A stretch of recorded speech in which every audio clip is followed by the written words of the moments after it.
What it do, YouTube? It's your boy ItsKheals, and we are back with another episode review of Yashahime Princess Half Demon. This is episode 9. Episode starts off with one of the 4 perils, Kantan. He destroys a fortress which sets off bounties to be put on his head by, I'm pretty sure it's Riku.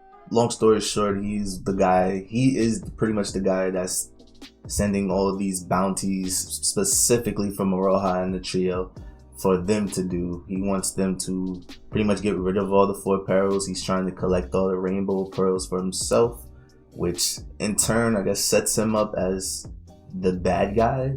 Maybe the main bad guy under the surface later on for the series, but that's here nor there for right now. But Towa and Setsuna declined to go on the bounty with Moroha, saying that they all have different interests and reasons for why they are together. So Moroha gets mad, and in a funny moment, she pretty much bashes Setsuna and Towa, yelling that, "Hey, you're dummies." Hey, you're dummies. Your mom's a human, and runs off. And Setsuna and Towa's like, Your mom's a human too."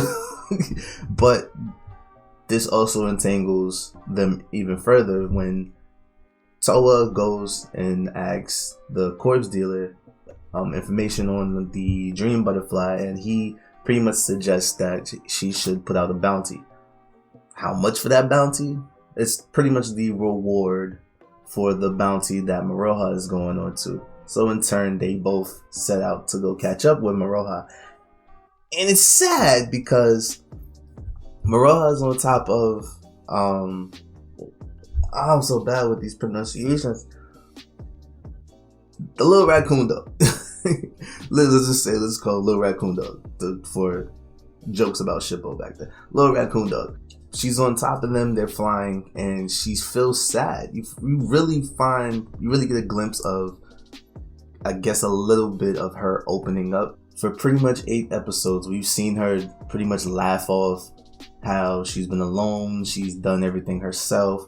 But for this little glimpse of a moment, we feel that she's not really okay with everything. And finding out that she has family, Towa and Setsuna being her cousins, she feels a bond.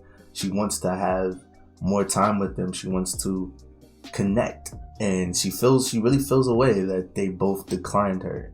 And you see sadness of her explaining that she's been alone her whole life, and finally having people to connect with, and not only connect with, they're really her blood relatives. She really wanted to hang with them. She wanted to finally know what's the feeling of having friends. And in the end, they pretty much catch up with her, but just seeing the joke of her telling Little Raccoon Dog, "Hey, fly faster, let them chase us." And in the end, she was like, "Oh yeah, well, he's the reason he wouldn't stop." And when he went to pretty much essentially tell them that, "Hey, no, it's not my fault," she stomps on him. She even tries to play hard to get and says, "Why are you here? And you guys didn't want to be on this bounty." And Setsuna pretty much just being the Setsuna, the calm, collected person, the one that seems to know what to say to each of the characters, pretty much say, "Hey, we view you as a reliable friend. Let's go slay these demons together." And Moroha just pretty much goes along with it. That's pretty much what happens there. But it's pretty sad, man, not knowing what happened to Inuyasha and Kagome, and then you see the results of not knowing that directly coinciding with Moroha's own feeling of being alone. It's sad, man. I really hope that these guys, that for Moroha's sake, Inuyasha, Kagome, they're still alive. Hopefully they have a chance encounter. We're not gonna know for a while. I feel we're not gonna know for a while. The group runs into Kantan and pretty much starts to fight. These guys can't beat him.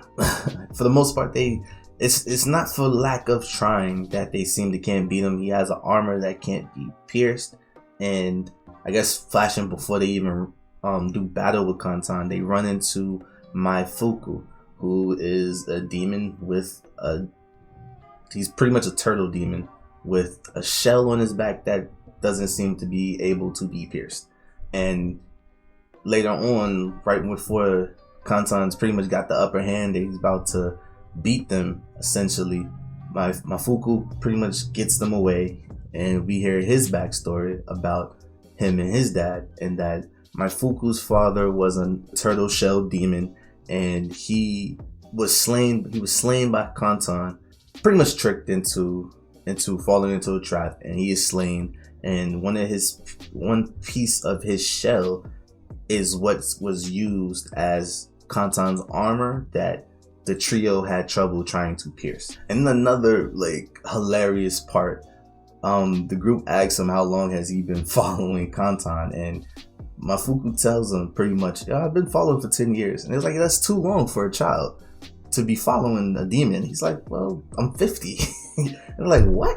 He's the equivalent of Shippo. Like Shippo, I don't believe Shippo was even like 50 years old. I pretty much believe he was, how old was Shippo?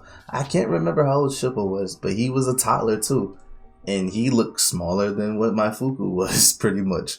So it was funny. There's a funny little moment there that really just shows how age between humans and even the half-breeds themselves and demons really just, there's a big difference. You can really see a big difference. Kind of makes me wonder how Kaede is still alive. But I digress. It's Lady Kaede. Who knows? She probably has the fountain of eternal life. I don't want to say youth because she doesn't have that, but she got eternal life. That's what it appears to be right now. They battle Kantan again, and the problems that I have with this anime right now. Moroha is a bounty hunter. Setsuna is a demon slayer. Towa was just a student, not even, however, the course of episode 2 to episode 9. However long that process was, that's how long she's been fighting demons. And for Kantan to pretty much beat the two of them and leave Towa, the last one who's able to fight, probably not on an equal ground, but she wasn't harmed at all. That doesn't make sense to me. It just doesn't. I don't see the reason for having that be allowed. And again, it's too much fast paced. She should not be this strong this soon. She shouldn't be. I guess you can canon it away because Mafuku became the shell, I guess. Like when they first encounter Kantan again, Moroha tries to make Mafuku fight him first. And he gets scared and she tells him to become my shield instead then. And he says, okay. But then immediately latches on to Towa and says, because Moroha is scary, I want to protect you instead. That could be the reason why Moroha and Setsuna was defeated first, because they didn't have him as a shield. Because this divine speed, which pretty much is Gin Ichimaru's Bankai of just being able to super speed pierce a guy with their sword. He takes Setsuna's down. He takes Moroha down as Moroha is about to transform into Inuyasha. He's about to transform into that, and he takes her down with Maifuku. Pretty much tells Towa that because his father's shell doesn't have any demon power, Towa can't use her little draining power that she just so happened to have gotten in over an episode. And she pretty much figured out how to use it pretty much at will now. I'm not here to talk about the problems of the show, but head scratcher, yeah. But she pretty much can use it at will now, but she can't unless there's no demon energy around to drain. So she pours her energy into the armor, which awakens the spirit of my Fuku's dad, who uses his spirit to weigh down Kantan. I'm confused. This episode was a little confusing. It was definitely fast paced for dealing with one of the four perils, but like I said, the pacing has been one of the issues that I've had with the show, but still having fun.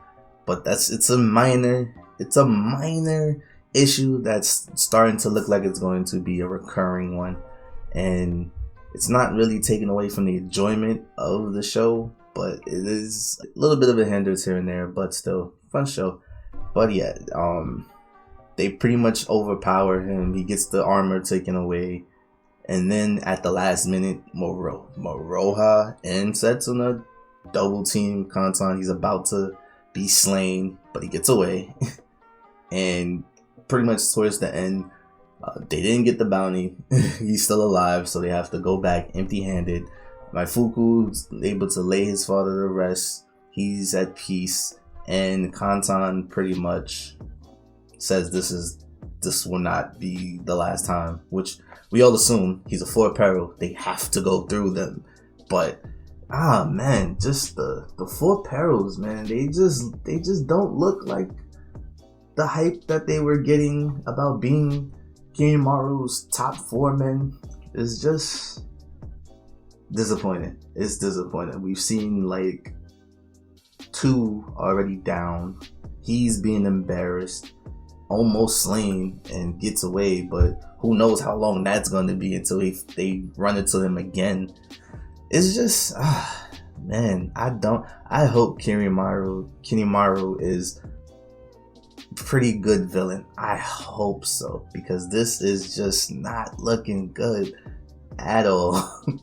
Like I said, the show's great, but like, even then, Inuyasha had a problem with a lot of their villains that we get for 1 or 2 episodes. They just didn't really quite measure up unless it was really Naraku. Like right now, we don't have a Naraku type character 8 episodes in, but even then, we didn't have that in the beginning of Inuyasha either. We had really minor demons, but even with that, Naraku wasn't really hinted at to be the big guy baddie so soon. Right now we have Kiyomaru and 4 perils, and 3 of the perils don't really look to be much. It's gonna do it for this week's preview or review of Yashahime Princess Half Demon. Hopefully you guys enjoy. Leave a like, comment, and subscribe. What you guys think of episode 9 and what you guys think of the preview. That's gonna do it for this one. ItsKheals. See you in the next video. Peace.